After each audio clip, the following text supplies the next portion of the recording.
I've often wondered why Jung was such a persona non grata in the academy.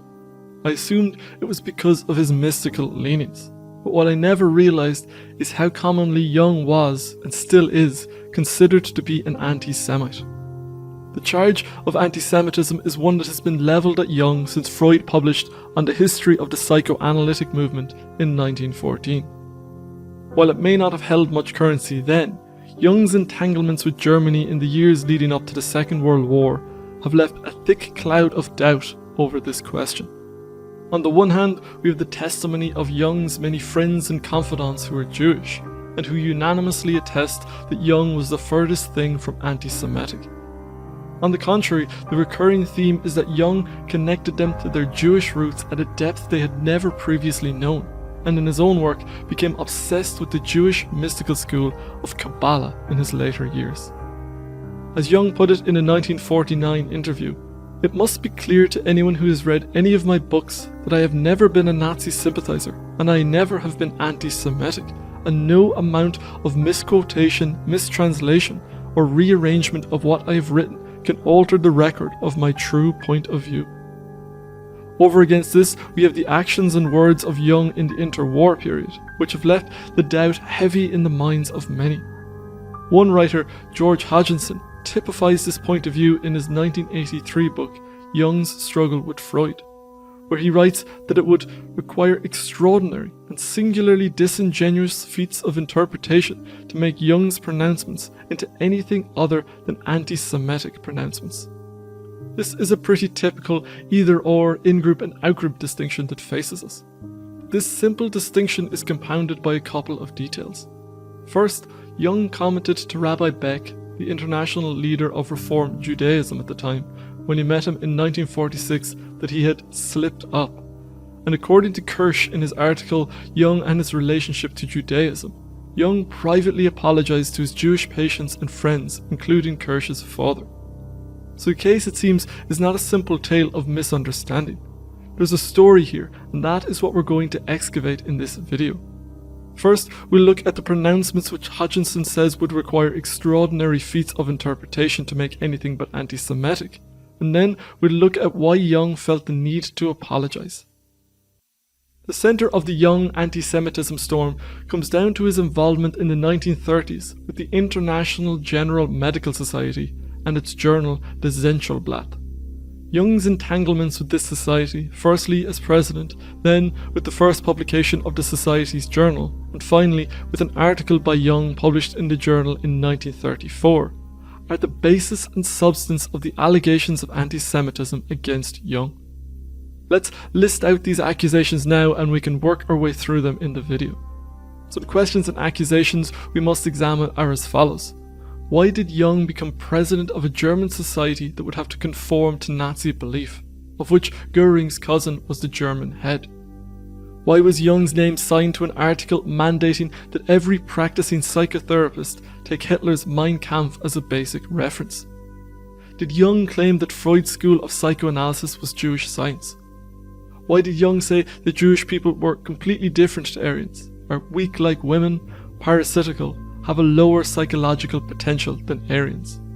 And there's one final accusation that's worth examining that comes out of the Red Book, published in 2009, but written between 1913 and 1918. There's a section in this where Jung speaks about a lack in the Jewish psyche due to not being Christian. The General Medical Society was a German organisation composed of a large group of physicians who were interested in psychotherapy, but who weren't interested in becoming a part of the more Jewish Berlin Psychoanalytic Institute. The Berlin Psychoanalytic Institute had become the first psychoanalytic training institute in 1920, and most of its members were Jewish. This was not unusual at the time. In fact, it seems that the explanation for Jung's meteoric ascent through the ranks of psychoanalysis was on account of his Gentile origins. Much to the envy of many of Freud's Jewish followers, Jung quickly became the heir apparent of the nascent psychoanalytic movement. In a 1908 letter to Karl Abraham, the man who set up the Berlin Psychoanalytic Institute and who Freud called his best pupil, Freud said of Jung that it was only by his emergence on the scene that psychoanalysis was removed from the danger of becoming a Jewish national affair. The General Medical Society was made up of physician psychotherapists who were of a more conservative political nature and not interested in becoming Freudian psychoanalysts. Jung was made honorary vice president of the society in 1931.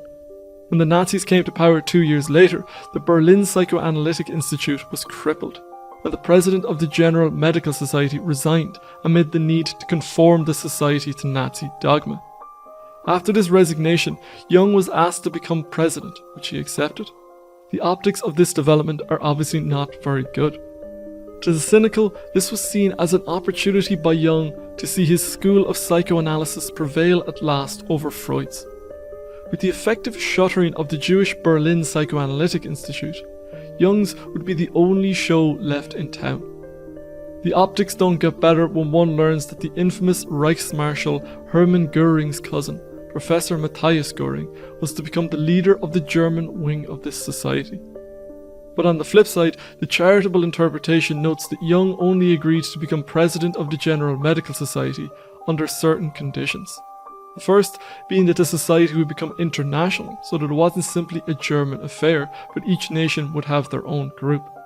And secondly, that individuals could join without having to be part of national associations. This latter condition would allow Jewish practitioners in Germany to join, something which was otherwise cut off by their being barred from joining the German National Society.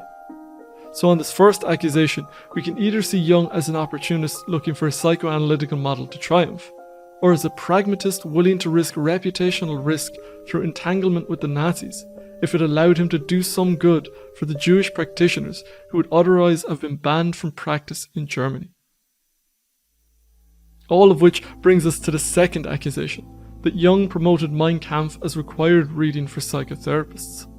This accusation arises from the first edition of the Society's publication Zentralblatt in December 1933. Göring was to be the editor of the German edition, while Jung was to be the editor of the international edition. In the first international edition, an editorial was published praising Nazi ideology, mandating that every practicing psychotherapist to take Hitler's Mein Kampf as a basic reference, and presenting Jung's theories of archetypal cultural patterns as justification of the superiority of the Aryan race. The optics on this, needless to say, are not very good. But when we dig into the details, what we find is that Jung wasn't actively involved in the publishing wing of the organisation, which was all being orchestrated in Germany. He was scandalised by this publication, but instead of resigning, he decided to let it slide. His argument was once again pragmatic.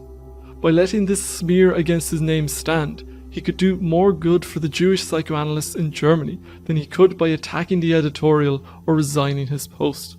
As he put it, in this way my name unexpectedly appeared over a National Socialist manifesto, which to me personally was anything but agreeable. And yet, after all, what is help or friendship that costs nothing? Jung inadvertently found himself entangled in politics, and it's understandable that his name has been so besmirched by this incident. But if we are to take him at his word, then he willingly suffered the infamy of this undesirable connection in order to help the Jewish psychoanalysts in Germany.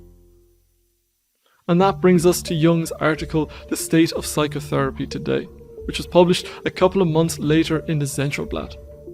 This one article is the primary source of the taint on Jung's reputation, and it is the source of the next 5 accusations.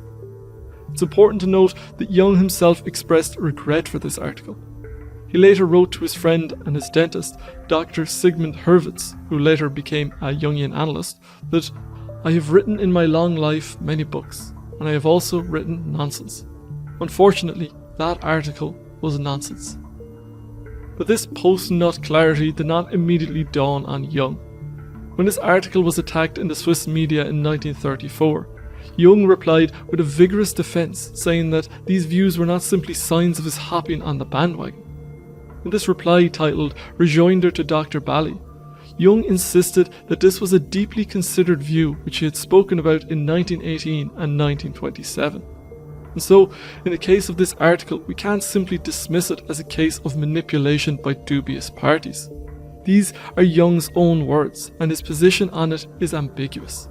We are left wondering what exactly it is that Jung apologised for, and what exactly he regretted in this article.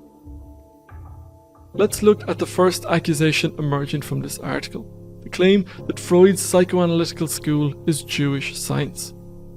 The state of psychotherapy today consists mostly of an attack on the views of Freud and Adler, and, as Walter Kaufmann notes, in a forum they could not, as Jewish people, defend themselves in. About halfway through the article, however, we get past the theoretical differences with these other psychoanalytic founders, and we come to the substantial difference between Freud and Adler on the one hand and Jung on the other. The former two are Jewish and the latter is Aryan. From there, Jung dedicates a few pages to the differences between these two psychologies. It is here that we come across the other soundbite accusations against Jung regarding the character of the Jewish psyche. The overarching point is that Freud and Adler's psychological schools are fruits of this Jewish psychology. Consequently, Jung claims that their work is a Jewish science rather than a universal one. In my opinion, it has been a grave error in medical psychology up till now to apply Jewish categories, which are not even binding on all Jews, indiscriminately to Germanic and Slavic Christendom. This quote in the article is a reiteration of a point he made in 1927 that it is an inexcusable error to accept the conclusions of a Jewish psychology as generally valid. After Jung was slammed for his article in the Swiss press by a Dr. Bally, Jung defended his arguments about Jewish and Aryan psychologies, saying that psychological differences obtain between all nations and races, and even between the inhabitants of Zurich, Basel and Bern. Where else would all the good jokes come from?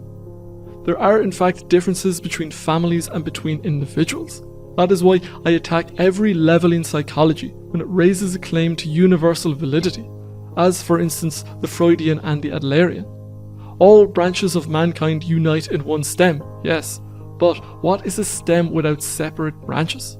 Why this ridiculous touchiness when anybody dares to say anything about the psychological difference between Jews and Christians? Every child knows that differences exist. Jung's attack on Freudian and Adlerian psychoanalysis as being Jewish, then, is akin to the more recent critiques of academic psychology. These critiques are suspicious of psychology's claims to universality, since the participants in psychological studies are predominantly university student volunteers who are paid to take part in the experiments. Or it might be compared to the pharmaceutical industry's claims to universality coming under flack in the past 5 years in light of the underrepresentation of women or different ethnicities in clinical studies.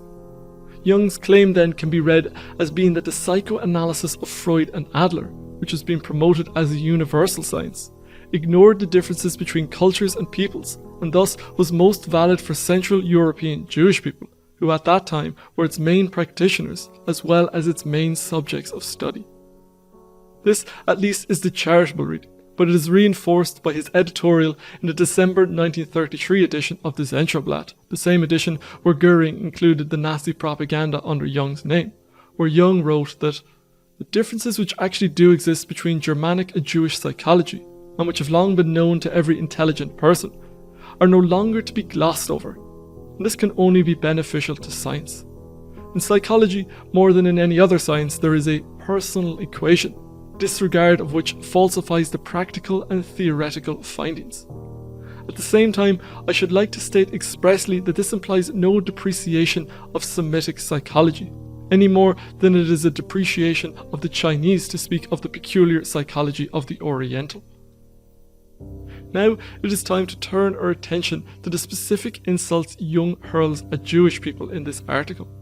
And the first point might be to question this initial characterization of these comments as insults. When he characterizes the Jewish people as being weak like women or having a lower potential psyche, it seems that these comments can't be anything but anti-Semitic. Given the context of Jung's comments, however, and how they fit in with the overall scheme of psychoanalytic literature of Freudians and Adlerians, it seems that this is not necessarily anti-Semitic. In contrast to the previous charges, of which I think the vast majority of people will find Jung to be innocent of anti-Semitism, the following charges are more of a judgment call. For some, they will be anti-Semitic, for others, they won't. Before we look at them in detail, I would like to provide a couple of reasons why they mightn't be read as anti-Semitic. The first is that the negative qualities listed above also have positive complements that Jung also discusses. They are part of a picture of a whole psychology that isn't simply negative but nuanced. The second reason why this might not be read as anti-Semitic is that Jung talks about the Aryan psychology in a similar way. And this Aryan psychology isn't simply a glowering antithesis to the Jewish psychology, but contains its own extremely negative shadings, as we shall see. If we look at Jung's characterizations through the deconstructive lens of Jacques Derrida, we see that Jung's binary oppositions aren't simply positive/Aryan versus negative/Jewish, but are more nuanced. It is not at all clear that the Jewish conception is less desirable than the Aryan one. If we see consciousness as a positive thing and animal savagery as a negative quality, then we could argue the inverse. This is how we contextualize the comment that Jewish people are weak like women, and also the comment that they have a lower potential psyche. Freud and Adler have beheld very clearly the shadow that accompanies us all. The Jews have this peculiarity in common with women. Being physically weaker, they have to aim at the chinks in the armour of their adversary. And thanks to this technique, which has been forced on them through the centuries, the Jews themselves are best protected where others are most vulnerable. Because, again, of their civilization, more than twice as ancient as ours, they are vastly more conscious than we of human weaknesses, of the shadow side of things, and hence, in this respect, much less vulnerable than we are. Thanks to their experience of an old culture, they are able, while fully conscious of their frailties, to live on friendly and even tolerant terms with them, whereas we are still too young not to have illusions about ourselves. So his comment that Jewish people are weak like women is a sort of backhanded insult. In the usual valuation of things, consciousness is superior to unconsciousness, and being in control of our psyche is better than being vulnerable to the unconscious. This is the standard hierarchy of these values, and seen through this light, Jung's comments can be read by a charitable reader as complementary to the Jewish psychology. However, the tone in which they are written seems to point in a different direction, since usually the historical hierarchy of value holds manly above womanly. So there's a bit of a mix of valuations here that it is hard to tease apart. There are compliments and insults wrapped up in the same point. This is what I meant by saying that these comments are nuanced, and that some will read them as anti-Semitic, while others will disagree. The next charge falls into the same category and the same conceptual frame. The consciousness of the Jewish people is already so differentiated that there is less potential for how it can unfold. As Jung puts it, as a member of a race with a 3,000-year-old civilization, the Jew, like the cultured Chinese, has a wider area of psychological consciousness than we. When we have an acorn, there are a million different forms the oak tree might take. The more developed the tree, the less potential for how it might manifest. Its roots and its shoots have already taken a certain form in response to the soil and the weather and the surrounding environment. This is the case with the Jewish psyche in contrast to the Aryan psyche. In contrast to the highly differentiated Jewish psychology, the Aryan psychology contains explosive forces and seeds of a future yet to be born, and these may not be devalued as nursery romanticism without psychic danger. The still youthful Germanic peoples are fully capable of creating new cultural forms that still lie dormant in the darkness of the unconscious of every individual, seeds bursting with energy and capable of mighty expansion. This follows on from Jung's 1918 comparison between Jewish and Aryan psychologies, where he wrote at length about this, saying that Christianity split the Germanic barbarian into an upper and a lower half, and enabled him, by repressing the dark side, to domesticate the brighter half and fit it for civilization. But the lower, darker half still awaits redemption and a second spell of domestication. Until then, it will remain associated with the vestiges of the prehistoric age, with the collective unconscious, which is subject to a peculiar and ever-increasing activation. As the Christian view of the world loses its authority, the more menacingly will the blonde beast be heard prowling about in its underground prison, ready at any moment to burst out with devastating consequences. When this happens in the individual, it brings about a psychological revolution, but it can also take a social form. Jung's belief then is that the weaker consciousness of the Aryan psychology is not strong enough, unlike the consciousness of Jewish psychology, to hold back the deluge of energy from the collective unconscious. The wilder unconscious of the barbarian Germanic psychology prowls its underground prison, ready at any moment to burst out with devastating consequences. Again, we could read this in two different ways. Firstly, we can see higher potential as being the superior in the value hierarchy of higher versus lower psychic potential. Or we can see this possibility of savagery as being the lower in classical hierarchy of civilized versus barbarian, or even as less versus more developed. If we reframe this as a child versus an adult, it takes on a different aspect again. The adult has less potential insofar as much of their potential has already been realized. The clarity of this is muddled by the language that Jung uses, which is not harmless, as we'll see in this section on his apology. Once again, we're faced here with the need for a personal judgment call when it comes to the charge of anti-Semitism. As noted earlier, the point of this video isn't to proclaim a final judgment, but to lay out the facts in the most balanced way possible. There remains one final charge that has been addressed to Jung from this 1934 article, and that is the idea that Jewish psychology requires a host nation, and has produced no cultural forms of its own.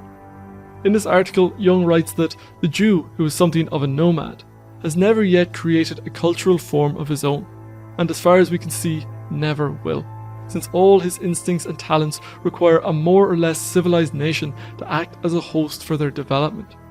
By cultural form here, Jung seems to mean a society.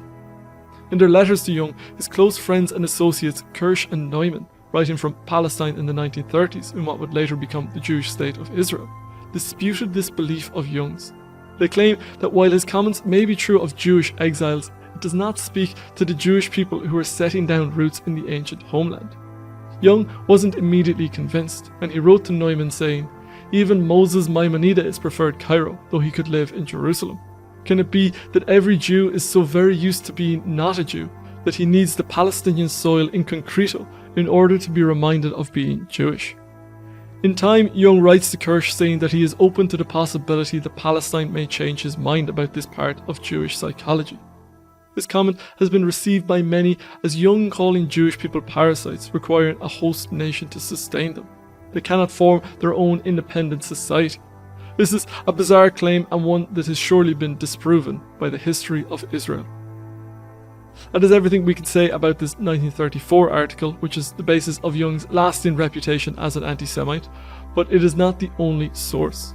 Long before the rise of National Socialism, Jung wrote what is now known as the Red Book. This book was based on a series of visions Jung had between November 1913 and April 1918. The second section of this book begins with an inner dialogue between Jung's dream ego and a figure he calls the Red One. In the vision, Jung's dream ego converses with a red knight. In the course of this dialogue, Jung says everyone should carry Christ in his or her heart. When the Red One says that there are also Jews who are good people without having need for the Christian Gospels, the dialogue then proceeds as follows. Jung's dream ego. Jews lack something, one in his head, another in his heart, and he himself feels as if he lacks something. The Red One responds, "Indeed, I am no Jew, but I must come to the Jew's defense. You seem to be a Jew hater." Here, Jung's dream ego responds, "Well, now you speak like all those Jews who accuse anyone of Jew hating who does not have a completely favorable judgment, while they make the bloodiest jokes about their own kind.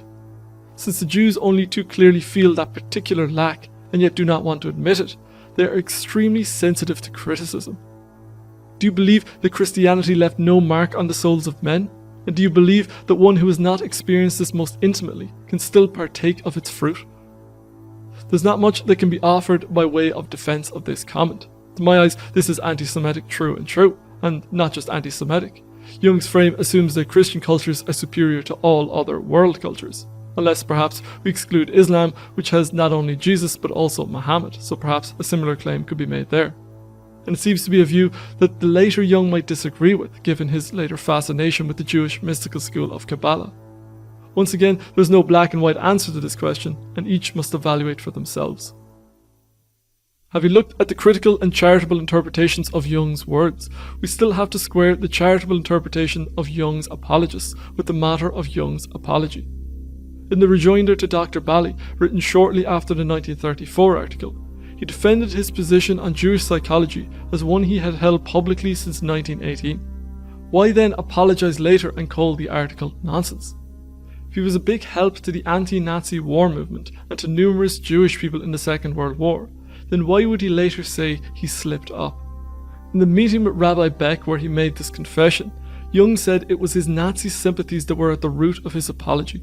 He stumbled in connection with Nazism and his expectations that maybe something great would burst forth there. Jung had been hoping for a new cultural form that would bring a new value structure to the world. Such was Jung's enthusiasm for this possibility that apparently he would have voted for Hitler had he lived in Germany. This at least was what Kirsch was told by Toni Wolff, Jung's mistress, at a conference in Switzerland. It's important to remember the greater context of Jung's work.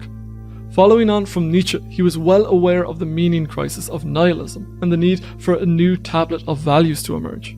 He believed that this must emerge from the collective unconscious, and it seemed that the Germanic Aryan psychology was ripe to be the birthplace of that new tablet of values.